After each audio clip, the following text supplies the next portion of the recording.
So what did we find? Anyone willing to share? Where does human material come from? It seems like we had a couple coming from dying low mass stars.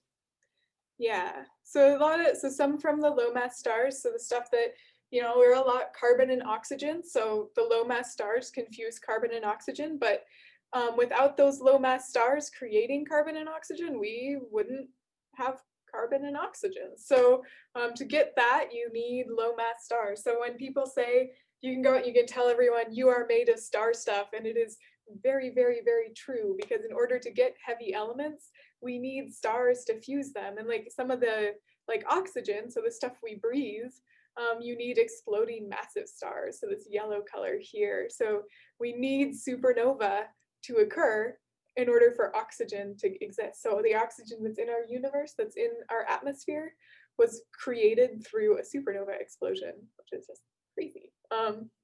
And then, did anyone get to the last question, thinking about the merging neutron stars? What kind of elements were created with that?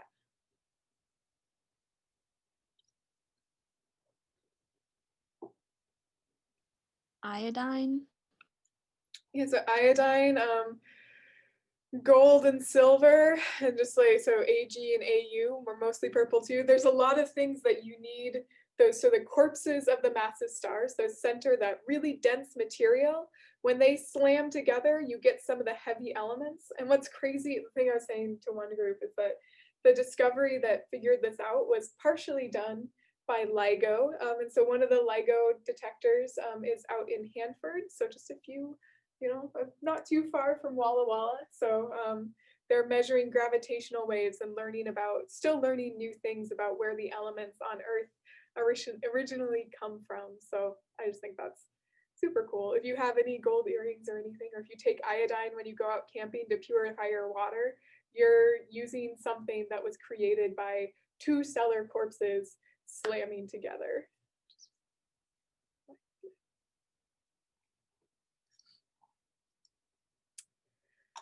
So back to did anyone have any questions as they were working through that? Anything else they want to share?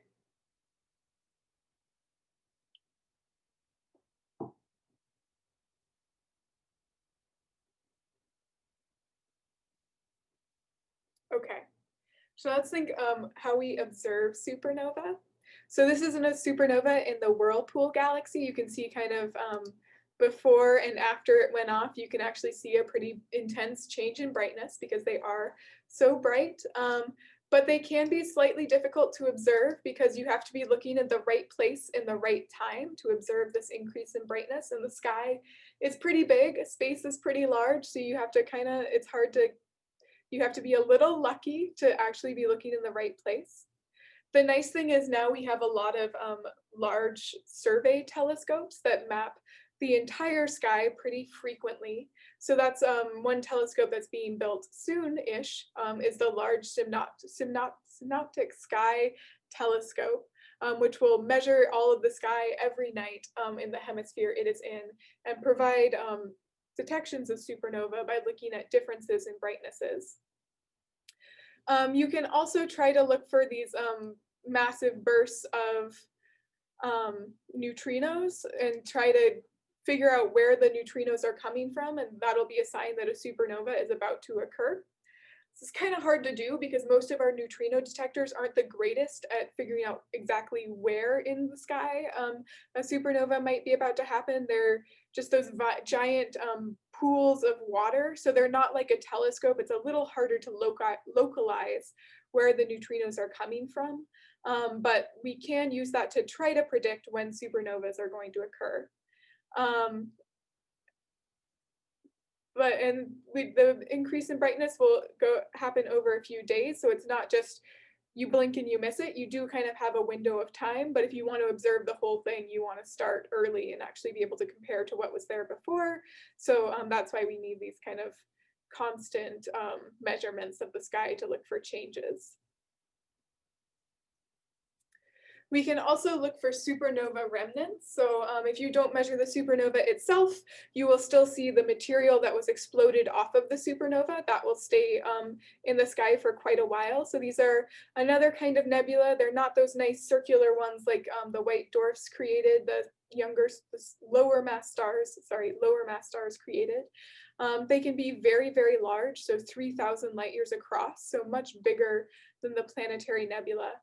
And they're created by the blast wave of the material from the outer layers of the star exploding outward, moving through the material between stars, and just exciting the gas and dust in space to create emission spectra. So this would be like our emission line spectra. As we heat up the gas and dust as it is shocked by the material from the supernova blasting through it, we'll get emission from the gas in galaxies in between stars. So a lot of that is hydrogen, which is why this is red.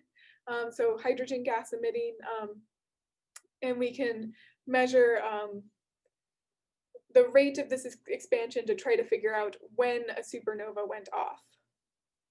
So I know we just did an activity, we're now going to switch and do one that's a little more math heavy because you guys are going to figure out when the supernova that created the Crab Nebula happened. And I think this is probably going to be pretty much where we wrap up today. So we'll do this, I'll be around to answer questions, and then at 12:50, whatever you get through you can submit, and it's fine if you don't quite finish. We'll see, we might have a little time to come back together afterwards. So this is, again, in your day 14 assignment, it's the age of the Crab Nebula.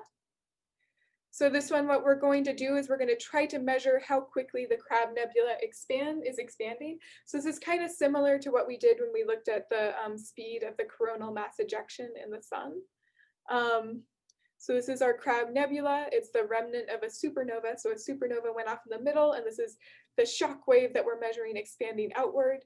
And we can measure the speed of how fast this shock wave expands out. So we have two images of the Crab Nebula. They're going to be a little hard to see, but I tried to get them on a graph to help make these measurements possible. So one taken in 1956 and one taken in 1999. And there's a few clumps of gas that are marked with numbers. So you can see there's like a 2, a 7, a 10, a 4, a 5. So you're going to pick two of those and find the distance from the center of this. So here to that, you can just use this grid. So this, if you use 2, you would say I'm at, okay, 1, 2, maybe about 2.6 and negative and 1.7, and then I would use Pythagorean theorem to find the distance between this clump of gas and the center.